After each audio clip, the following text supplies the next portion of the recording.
Hey you guys, what's up? Your girl G here. We are back at it and we got another show to get into, Real Housewives of Potomac. Y'all, this episode, I'm not gonna lie, Monique, bitch, I was riding for you, girl. We were rooting for you. We were all rooting for you, like top model style. And then here you come, putting 20 on 10 with this whole situation when it comes to Candice, Giselle, and Ashley. I've been trying to F with you, Monique, but the way you handled it, I'm not gonna lie, bitch. I'm kind of side-eyeing you, okay? So let's go ahead and get into the review, you guys. You know what you got to do. Go ahead and subscribe to my channel. If you are new to your girl's channel, like this video, drop down in the comments if you have any birthday coming up soon so I can give you a birthday shout-out, okay? And yeah, let's go ahead and talk about Real Housewives of Potomac because I think, is it next week is the finale or it's 2 episodes, something like that. So it's coming to, a close.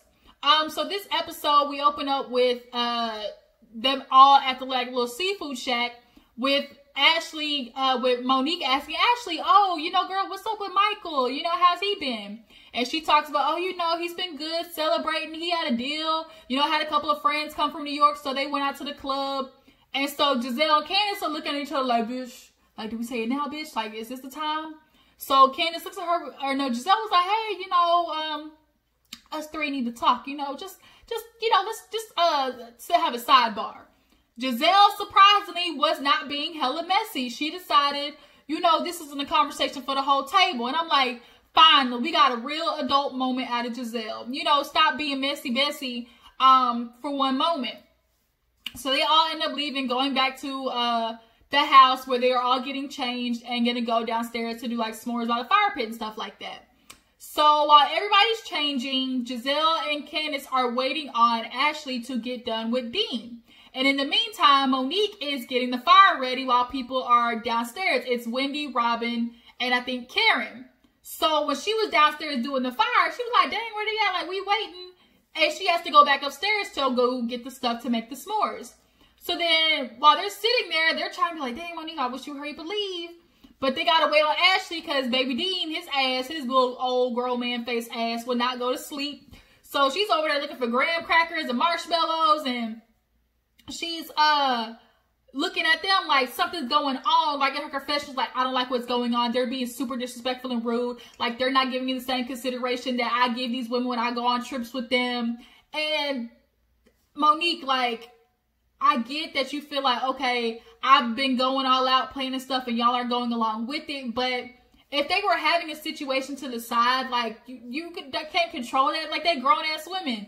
Let them have their sidebar. Like, if they felt like it was something necessary to sit and talk separately, then let it be.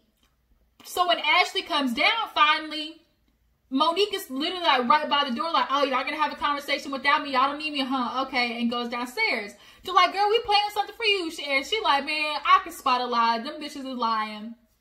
I really felt like Monique got a sense or was trying to assume that because it was Candice and Giselle in the conversation that they were talking about her and Chris, because now we obviously know about the whole, setup that the women were doing. And to see them in private talking, she was only going to assume, oh, these bitches must be talking about me and Chris. But really they weren't. So Monique goes downstairs and Giselle and Candice finally get a chance to talk to Ashley. And Giselle prefaces the conversation by saying, Ashley, Candice came to me with some news and she wanted to try to go about this the right way because she likes where y'all's relationship is at right now. And so Ashley's like, okay. And she's like, well, we know we got some stuff about Michael and about him going to a strip club. And, here are the text messages. So she goes through reading it and she reads it out loud, talking about, oh, he got a boyfriend and a wife. And she was surprisingly calm. Like Candice said, she ain't reacting like she ain't heard about this before. And she's like, oh, this isn't, we've gone through a situation similar to this. Michael came home smelling like perfume and I asked him about it because when you're pregnant, I hear that a lot, that your nose is super sensitive to stuff. So she was like, girl, I be smelling draws. I be going through emails, text messages. And it's like, okay, if you're doing all of that, like, girl, you shouldn't have to be with a nigga if you got to do all that, like, to be with him. So Candice is trying to reiterate, like, girl, this just came to me. I didn't want us to be like, oh, now we're starting to get good and it's coming across messy. Like, I genuinely wanted to make sure it was just us. that's why I pulled us to the side. And then she's like, you know, I can appreciate that. Like, you went about it in a different way. You know, not doing it in front of the other girls, you know, she really liked that. And I'm glad that they did do it to the side, because had they done it in front of everybody, it just would have caused mayhem. But for Ashley to sit there and say that, you know, oh, this happened while I was pregnant. So Giselle was like, oh, so this was recent. Like, he's doing all this shit. She's like, yeah, he's doing it while I was pregnant. I told him not to do it anymore. So, you know, he stopped, and clearly he didn't. And she sees the picture of him. So we know it's Michael's old, god dang, Jeepers Creepers looking ass. So, like, girl, every season we have been going through this with you, Ashley. Like, it's time to go ahead and come out that you and Michael clearly got some type of arrangement. And then I hear there's a video of her doing an interview where she's somewhat trying to infer that her and Michael, you know, do some open relationship type stuff. And it's like, really, bitch?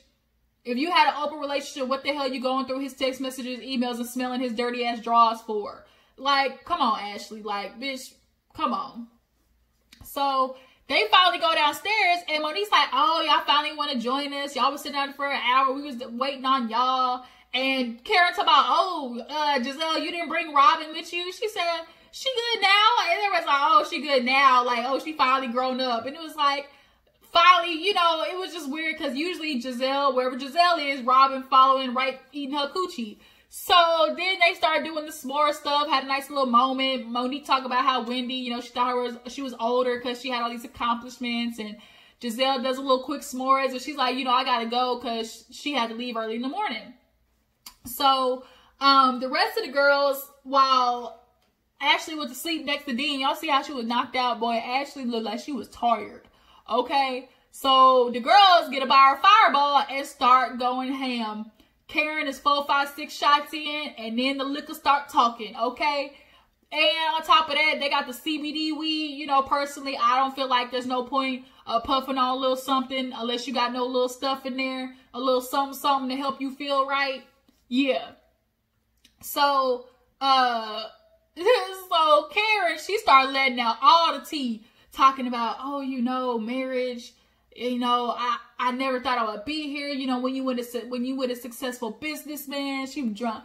When you are with a successful businessman, you gotta support him.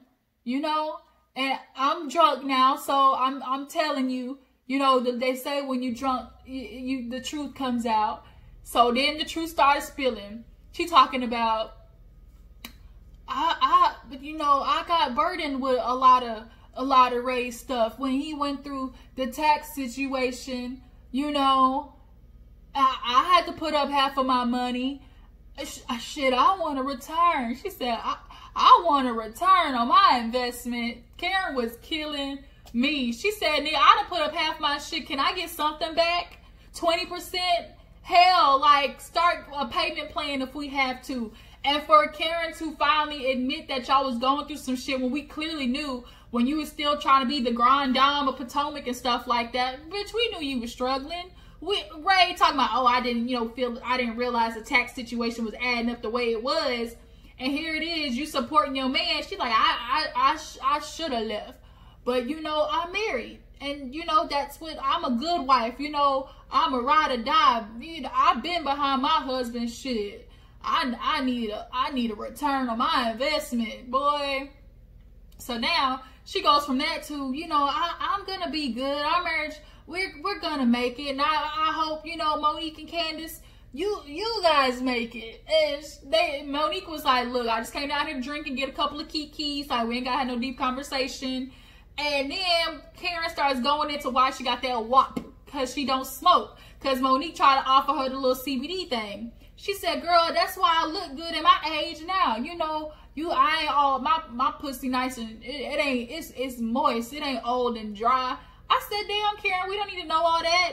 And even if you do got that Uchiwala bang bang, Ray ain't doing nothing with it, which is why we could all only assume that's why your ass was out with Blue Eyes last season, because you trying to find somebody who can really hit it from the bike, you know, the right way.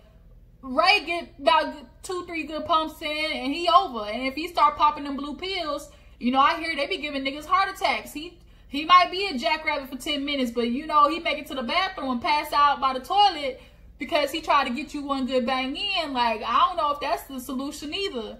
Karen, it might be time for you to find you a little boy toy who can, you know, slop it up, slip it down, make you bust a split on the dick, you know, every Monday, Wednesday, and Friday. If you still got that good old, you know, wop, okay, at 50-something years old. I mean, Ray ain't hitting it right, clearly. And he ain't gonna help you with your return on investment. So Wendy was over there looking like, I can't believe Karen is sitting here saying this. But they take another cheers. They knocked that fireball down. They all drank that damn bottle down. Wake up next morning, Karen up, Monique up. She's like, shit, I can't keep doing this. I ain't young like that. And so Chris arrives. First thing his big ass says, where the breakfast at? She's like, well, hello to you too. Happy birthday to me. She's in the robe. Giselle's already gone. Everybody's coming downstairs. And who was it? Was it Karen that came down? Karen came down. No, Wendy came down first. So after Chris came, Wendy's dude came, Eddie, he had on his little Carlton sweater on with some Air Maxes. They start talking or whatever, and I don't think Chris came yet. Did he? I think Chris came. Then after that, Chris comes. Y'all, can we pause and talk about, like, low-key Chris looked good when he came in there with that. You know, he had kind of little, I'm from New York, so I like that little New York swag. You know, he had the sweatpants, you know, kind of scrunched up around the calf muscle with the hat. I was like, okay, Candice, I see. He probably had on some little swagalicious when they met. And like, okay, I was like, okay, I see. I get the whole package. I see where it is. Okay, he looked good coming in. He looked like there was something different about the way he walked in. But after everybody's coming in, it's time for them to talk or something like that, because Ashley came downstairs. And everyone's like, oh, you know, we're just like, oh, she's gone. And Monique is like, well, that's why I wanted to have, you know, time with her last night. But y'all want to go out there and have a separate conversation. You know, I just felt like it was just so disrespectful. I've had y'all in my house. And, you know, I've been, you know, playing and stuff. And y'all don't want to, and Candice is like, yeah, for the most part, we've been following your lead. And Monique's like, but not all of my lead. And she has to explain, look, I'm sorry if you felt like we have sequestered ourselves to something separate, but the situation did not cause for everybody to be involved. So at that point, Ashley had to finally explain. She didn't have to go into detail, but I wonder why she did. Y'all wonder why she went and actually said what the conversation was about. I feel like she already went ahead and threw it out there. That way it doesn't look bad when it does come out, like the women already know. And it's not like, oh shit, here we go again with Ashley and Michael. But for her to sit there and say like, oh, you know, Candice came to me with some information about Michael. Monique starts going out, oh, here we go. Didn't we go down this last year? Why do we keep going down roads we know don't work? Leave people marriages alone. And so Ashley was like, no, she came to me the right way. She didn't do it in front of people. Robin had to be like, look, that's a hard position to be in. Like, she's the messenger, the receiver. Like, had she not said something, it, you know, would have been messed up. Like, so for her to pull Ashley aside, like, you know, it shouldn't be an issue. And she's like, oh, when are we going to learn to leave people's marriages alone? And in her confessional, she said Candice is always going to be the same. She did the messy stuff, invited Sharice without telling me. Now here she is with Ashley and Michael's relationship. When is she ever going to mind her own marriage? And I'm like, Monique, are you not listening to what she's saying? She's saying she had a private conversation with Ashley because it was none of y'all's motherfucking business that she was having a conversation about something that serious. And here it is. Wasn't nobody trying to disrespect you. She said sorry multiple times. I'm sorry that we went somewhere separate, but you're so busy and focused putting 20 on 10. She wants a reason. At this point, we know that obviously the stuff has been building up inside of Monique and it's starting to come out because she's picking with Candice right now. And I'm glad Candice kept it at, you know, a 2 while Monique was clearly on 10. Like, Monique, I'm going to need you to bring it down a couple of notches, okay? Because Robin's like, girl, she said sorry. Like, you can't. They pulled each other to the side. Like, it was all Ashley's business. So they kind of take a break from that, and all the guys go missing, come back with Oh no, they end up going downstairs to eat. Wendy's down there. Oh no, they talked, and then that's when the husband showed up. They went downstairs. Wendy and Eddie came down there to give her a hug. Everybody's meeting her. And then Robin's like, oh, does Wendy have a problem apologizing? And he said yes. And she's like, good to know. Because obviously this situation that happened with Ashley. So then everybody's kind of making it downstairs. And that's when Karen was like, oh, you know, I love this fire pit. It makes me want one. And so that's when Monique was like, that's why I wanted, you know, everything to go the way it did last night. And so Candice is looking like, bitch, here we go. Didn't we just go through this? She's like, there's just no consideration. There's just no consideration. I planned everything and I wouldn't be that disrespectful to you. So Karen gets up. She's like, shit, I'm over this. Plus my coochie dirty and my husband is coming. I need to take a shower. And Wendy and Robin are sitting there like, Monique, she's apologized. Monique, she said sorry already. And Monique is going off, you guys. To watch her sit there and do that, I'm kind of like, damn, Monique, we was on your side, but bitch, like, now you doing too much. Like, Candice was like, look, girl, I've apologized. I told you the conversation that we had was not meant for everybody. Well, all you have to do was tell me what it was. Like, you didn't have to tell me the conversation. All you have to say was you needed a private moment with Ashley. They don't have to tell you shit if they don't want to. Like, the fact, even if she, at the time, had they explained, look, we're having a conversation with Ashley, like, okay, but for you to sit there and be like, oh, because you didn't, that made it disrespectful. Like, no, Monique, like, they don't have to tell you anything. They're grown-ass women. If they want to have a sidebar conversation, they can motherfucking do that if they want to. Like, Monique, I didn't like that, watching that come out of you. And I really ride for you, girl. But what did they have to tell you for? For what? You weren't in the conversation at all. So now Robin's like, the only reason she don't want nobody gossip because she don't want people gossiping about her marriage. And I was like, well, why don't you say something there, Robin? You already gossiping about that bitch anyways. Kind of find out y'all had a whole plan set up. So Candice, I'm glad, walks away. She's like, that's what you do because you ain't got no consideration. You always want everything on your terms. And Wendy's like, and Robin like, you're kind of coming after Candice and not all three of them. She's like, Giselle ain't here and I already told Ashley. And Ashley already told you what their conversation was about. So if you hear the fact that they had a conversation that was personal and only meant for Ashley, whatever comes after that needs to be obsolete. Like, Monique, you need to understand, oh, okay, y'all had a personal conversation. I get that. You know, just next time, maybe just tell me so I don't feel like, you know, you guys are being disrespectful or not trying to go along with what I planned. But now that I hear you guys wanted to have a conversation that was very intense and personal and needed to be dealt with Ashley, was sensitive, it was a sensitive matter, you know, I get that. But what you need the heads up for, Monique, like, okay, you saw that they were talking and they said, hey, we'll be down there in a minute. Then how about you entertain your other company until they come downstairs? Bitch, I'm not understanding. So she is clearly coming after Candice.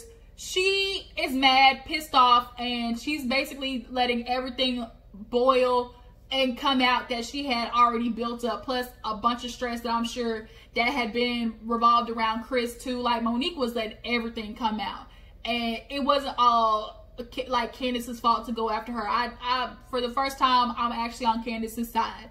Candice is like, fuck this, I'm not coming back to your house. She started packing. All the men are downstairs. Candice, Chris was like, where did she go? Because they were singing happy birthday to Monique. And she upstairs looking at everybody singing. She like, So Monique was like, oh, she left because we got into an argument. And Candice came walking down like, here I am. Like, hey, you guys. And Monique was like thrown off. Candice, girl, when you came down there all sunshiny and shit, I said, looky there. She know what she doing. Candice know how to play the part, okay? She said, I'm not going to come down here and have an attitude. My nigga is here. Chris and your Chris are really good friends, so I'm going to put this face on. So be it. So everybody's eating. They get into a conversation. Karen is goddamn talking about, oh, I'm dizzy, Ray, I don't feel good. Bitch, you had all the damn half a bottle of Fireball. That's why you don't feel good. At your age, you can't be doing shit like that. Eat you a plate of food, drink you some Pedialyte or Gatorade, and you'll feel a whole lot better in a couple of hours. So then, while they're eating, they get into a conversation with Wendy and her man about their relationship, how they met, and, you know, stuff like that. And they kind of revealed that their parents are not in their lives, really. They didn't agree about them getting married. I guess the fact that Wendy's mom was like a Nigerian chief intimidated his mom, and they didn't even go to the wedding. And then they told people if they went to the wedding, oh, you're befriending us, you can't be in our circle. So they're all asking, like, is there going to come a time that you might extend the olive branch? And he was like, you know, it's going to be tough. Like, I'm not going to really, I can forgive them, but I'm not going to forget. Like, there needs to be some type of acknowledgement that, hey, like, y'all did something wrong. And Wendy's like, I don't know if I can forgive because I was there and wiped his tears. Obviously, as a dude, especially in Nigerian culture, men and their moms are something serious. So I'm sure Eddie is very much affected, but I can appreciate that he's standing by his woman, and his mama needs to get with the program, like to do some foul shit like that, like not even show up to the wedding. Like, come on, bro. And then try to threaten people to show up to not to show up to the wedding. So Chris, Candice's Chris was like, you know, I get it, man. You know, Candice's mama, you know, he was like that, you know, he's like, you know, we had to deal with that, and in that situation, like, Candice, girl, you need to check your mama. So after that, they decided to play a little game. The husbands imitate the wives. Chris, he did that little switch thing with Candice talking about, oh, I miss USA, from, bitch, get out of my house. Get out of my house. And he threw the pin and everything. Everybody started laughing. Then Monique's Chris gets down there with his goddamn champagne bottle, pretending to do fellatio, and was like, oh, I'm just kidding. Everybody was like, bitch, that's all he see out of you, to give him some, to be, you know, that's all he see out of you, is basically just a sex doll. But Wendy was like, do better, nigga, do better. So then everybody's getting ready to leave after that. It gets time for Candice to say bye. Monique gonna be like,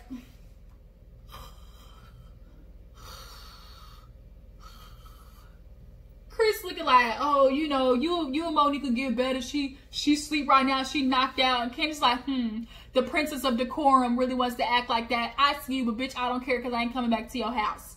So they all leave. We see where 24 hours later, Ashley's calling Michael, trying to check up on him. And he's like, I'm doing work right now. I'm eating and doing work. You kind of caught me off guard. And she's like, I was just calling to talk to you, see what you were doing.